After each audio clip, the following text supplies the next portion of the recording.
यह जो आप इतना बड़ा शिप देख रहे हो, इसका सिर्फ एक काम है माल को ढोना। और इस शिप में लगे रहते हैं बड़े बड़े डीजल इंजन जो प्रोपल्सन सिस्टम का काम करते हैं। यह इंजन ज़बरदस्त पावर जनरेट करते हैं, लेकिन पोल्यूशन भी बहुत ज़्यादा करते हैं क्योंकि इनमें यूज़ होता है एकदम लो ग्रेड का फ्यूल केरोसिन। यह फ्यूल सस्ता होता है लेकिन एनर्जी डेंसिटी इसकी ज़्यादा होती है। इन शिप के कंपैरिजन में यह है INS विक्रांत, जो एक काफ़ी बड़ा एयरक्राफ्ट कैरियर है। आगे तो बढ़ता ही है, इसके अलावा इसमें लगे मिसाइल लॉन्च करना, हेलीकॉप्टर, फाइटर जेट को टेक ऑफ करना, लैंड करवाना जैसे कई काम करता है। लास्ट वीडियो में हमने इसकी ज़बरदस्त पावर को डिटेल से समझा था, जो किसी इंजीनियरिंग के मैजिक से कम नहीं है। यहाँ पे क्लिक करके आप इस वीडियो को भी जरूर से देखना। इस इतने बड़े एयरक्राफ्ट कैरियर का दिल इसका इंजन रूम होता है। INS विक्रांत इंडिया का अपना सेल्फ मेड एयरक्राफ्ट कैरियर है। इसमें टोटल 4 इंजन लगे रहते हैं। हर एक इंजन यहाँ पे 30,000 HP की पावर प्रोड्यूस करता है और चारों मिलकर 1,20,000 HP यानी 88 मेगावाट की पावर जनरेट करते हैं। यहाँ पर कोई नॉर्मल इंजन नहीं लगे रहते हैं। LM2500 गैस टर्बाइन इंजन लगे रहते हैं। देखा जाए तो एयरप्लेन का जो जेट इंजन होता है, ठीक ठीक उसी के जैसे ही यह इंजन यहाँ पे काम करता है।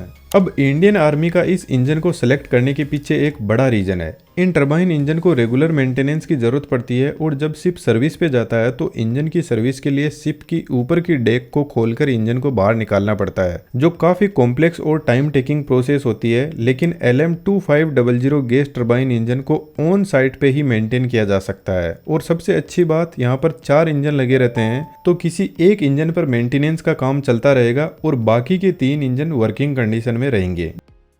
यदि इंजन को देखें तो यहाँ तक इसकी साइज छोटी होती जा रही है, जिसका मतलब है बाहर से हवा को अंदर की तरफ खींचा जाएगा और इस छोटे एरिया में कंप्रेस किया जाएगा। और उसके बाद में इसकी जो साइज है वह बड़ी होती जा रही है। तो इसके अंदर देखते हैं क्या मैकेनिज्म चल रहा है। तो इंजन समझने से पहले एक छोटा सा अनाउंसमेंट है। यदि आप इस टाइप का एडवांस 3D एनिमेशन सीखना चाहते हैं तो हमारे बेहतरीन 3D एनिमेशन के कोर्स को ज्वाइन कर सकते हैं। यहाँ पर हम आर्टिफिशियल इंटेलिजेंस को यूज में लेकर अपनी क्रिएटिविटी को नेक्स्ट लेवल पर लेकर जाएंगे और हमने एनिमेशन के हर सेक्टर को डिटेल से कवर किया है। डिस्क्रिप्शन में डिटेल्स अवेलेबल है। कूपन कोड INS50 यूज करने पर 50% डिस्काउंट मिल जाएगा फर्स्ट 100 लोगों को।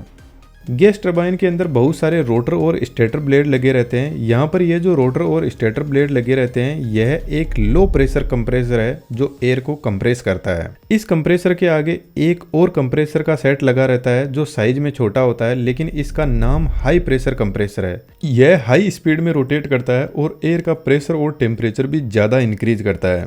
पीछे की तरफ टरबाइंस लगे रहते हैं जिनसे हमें आउटपुट में पावर मिलती है और इन पावर से हम प्रोपेलर को रोटेट करवाते हैं। लेकिन इतना आसान है नहीं। यहाँ पे बेसिकली 2 शाफ्ट होती है। एक पर हाई प्रेशर कंप्रेसर और टरबाइन के सेट लगे रहते हैं और यह शाफ्ट अंदर से खोखली होती है और इसके अंदर से लो प्रेशर कंप्रेसर और टरबाइन वाली शाफ्ट जाती है। इस टाइप की डिजाइन को 2 स्पूल डिजाइन बोलते हैं। दोनों शाफ्ट एक दूसरे से इंडिपेंडेंट होती है और अपनी अलग अलग स्पीड में रोटेट करती है। यह जो लो प्रेशर कंप्रेसर है, यह 7 स्टेज कंप्रेसर है। एक रोटर और एक स्टेटर ब्लेड मिलकर एक स्टेज कंप्लीट होती है। जो रोटर ब्लेड होती है वह शाफ्ट पर सेट होती है और शाफ्ट के साथ में रोटेट करती है और स्टेटर ब्लेड इसकी बॉडी पर सेट होती है और यह फिक्स होती है। ठीक इसी तरीके से शाफ्ट पर इधर की तरफ लो प्रेशर टरबाइन लगा रहता है और यहाँ पर भी स्टेटर और रोटर ब्लेड के सेट होते हैं। जब टरबाइन रोटेट करेगा तो कंप्रेसर भी रोटेट करेगा और कंप्रेसर बाहर से हवा को अंदर की तरफ खींचने लगेगा। यहाँ पर स्टेटर और रोटर ब्लेड एयरफॉइल प्रिंसिपल पर बने होते हैं। सबसे पहले एयर स्टेटर ब्लेड से स्ट्राइक करती है। जैसे जैसे एयर आगे बढ़ती है तो यहाँ पर एरिया बढ़ता जा रहा है, जिसकी वजह से एयर की वेलोसिटी थोड़ी कम होती जाएगी और हवा की कुछ काइनेटिक एनर्जी प्रेशर एनर्जी में बदल जाएगी। हवा यहाँ से रोटर ब्लेड पर पहुंचती है। रोटर ब्लेड भी ठीक ऐसे ही हवा की वेलोसिटी को कम करेगी और यहाँ पर भी हवा की काइनेटिक एनर्जी थोड़ी प्रेशर एनर्जी में बदल जाएगी।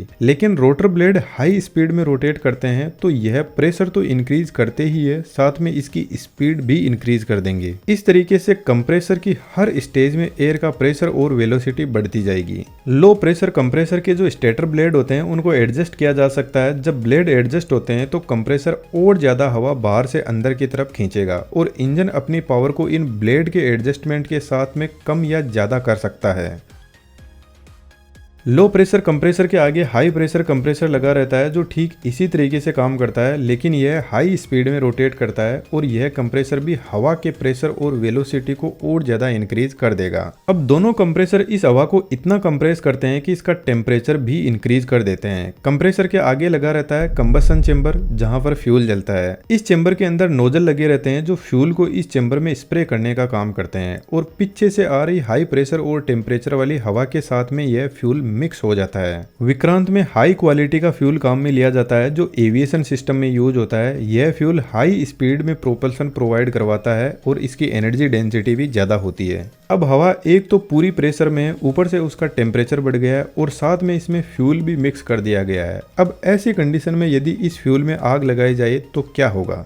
यह ठीक बारूद के ढेर पे बैठ के माचिस जलाने जैसा है और यहाँ पर आग लगाने के लिए स्पार्क प्लग लगे रहते हैं ठीक गाड़ियों के जैसे। इस वीडियो से आप समझ सकते हो स्पार्क प्लग कैसे काम करता है। जैसे ही यहाँ पे आग लगेगी हाई टेम्परेचर पर फ्यूल जलेगा और बहुत सारी गैसेज रिलीज होगी और वह एक्सपेंड करेगी तो कंबसन चेंबर में और ज्यादा प्रेशर इंक्रीज हो जाएगा और यह पूरा प्रेशर लगता है टरबाइन की ब्लेड पर। टरबाइन की ब्लेड भी एयरफॉइल प्रिंसिपल पर बने होते हैं जिससे टरबाइन रोटेट करने लगेगा और टरबाइन रोटेट करेगा तो कंप्रेसर भी रोटेट करने लग जाएगा। अब फ्यूल जल गया तो फिर इन गैस को बाहर छोड़ दिया जाता है। शिप की डेक पर यहाँ पर एग्जॉस्ट बने रहते हैं इनसे। लेकिन यदि आप इस इंजन के नोजल की साइज देखोगे जहां से गैस बाहर निकलती है इसका एरिया इंक्रीज होता जाता है, लेकिन जेट इंजन का जो नोजल होता है उसका एरिया काफी छोटा होता है। और यदि ऐसा हमने गैस टरबाइन के साथ में भी कर दिया तो इंजन शिप को आगे नहीं लेकर जाएगा बल्कि खुद ही शिप छोड़कर आगे भाग जाएगा, क्योंकि जेट इंजन के अंदर हाई प्रेशर से गैस को बाहर छोड़ते हैं ताकि एयरप्लेन आगे बढ़े। यहाँ पर हमारा पर्पस दूसरा है, हमें शिप को प्रोपेलर के थ्रू आगे बढ़ाना है। तो हम नोजल का साइज बढ़ा रखते हैं ताकि ये हवा से थ्रस्ट क्रिएट ना करे, हमें इसकी रोटेशनल पावर को ही काम में लेना है।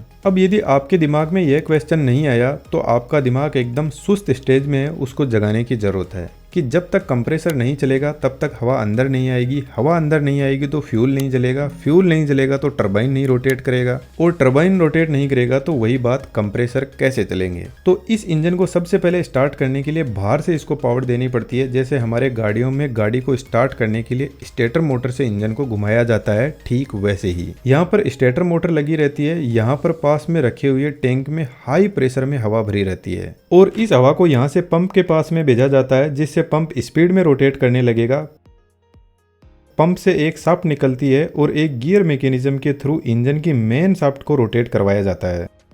जब कंप्रेसर 60 से 70% स्पीड पर पहुंच जाता है तब यहाँ पर फ्यूल जलता है और फिर यहाँ पर यह टरबाइन की पावर से कंप्रेसर चलते हैं और इंजन हाई स्पीड में चलने लग जाता है।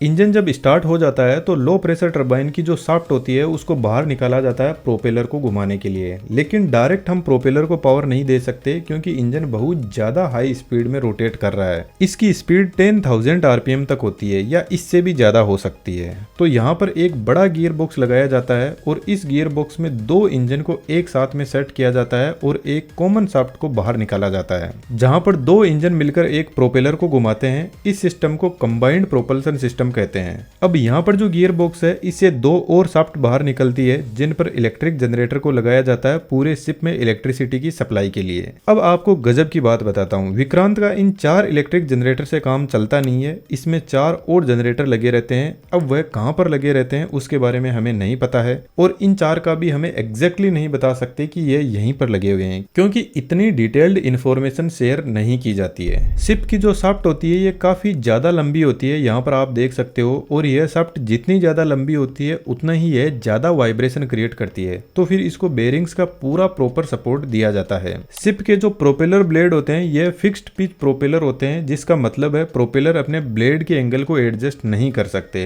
लेकिन कुछ शिप के अंदर प्रोपेलर अपने ब्लेड के एंगल को एडजस्ट कर सकते हैं और शायद यहाँ पे ऐसा इसलिए नहीं किया गया है क्योंकि हमारा इंजन हमें काफी फ्लेक्सिबिलिटी प्रोवाइड करवाता है, तो हमें अलग से सिस्टम को कॉम्प्लेक्स बनाने की जरूरत नहीं है। इन प्रोपेलर के जस्ट पीछे रडर लगा रहता है जो इस पूरे एयरक्राफ्ट कैरियर को टर्न करवाने का काम करता है। यह एक तरीके से इस एयरक्राफ्ट कैरियर का स्टीयरिंग है और यह अपने एंगल को कुछ इस तरीके से एडजस्ट कर सकते हैं। INS विक्रांत एक बहुत ही एडवांस और पावरफुल एयरक्राफ्ट कैरियर है जिसमें इसके पास में अपने खुद के डिफेंस सिस्टम है जिसमें मिसाइल सिस्टम, ऑटोमेटिक गन्स भी लगे हुए हैं। इसके अलावा एडवांस रडार सिस्टम और जबरदस्त नेविगेशन सिस्टम है जिसको हमने डिटेल से इस वीडियो में कवर किया है। जरूर से आप देखना, और एनिमेशन में इंटरेस्टेड हो तो डिटेल्स डिस्क्रिप्शन में अवेलेबल है। आप लोगों से एक छोटी सी रिक्वेस्ट रहेगी, चैनल की मेंबरशिप जरूर से ज्वाइन कीजिएगा। हमें आपके सपोर्ट की जरूरत है रेगुलर वीडियोस पोस्ट करने के लिए। Thank you.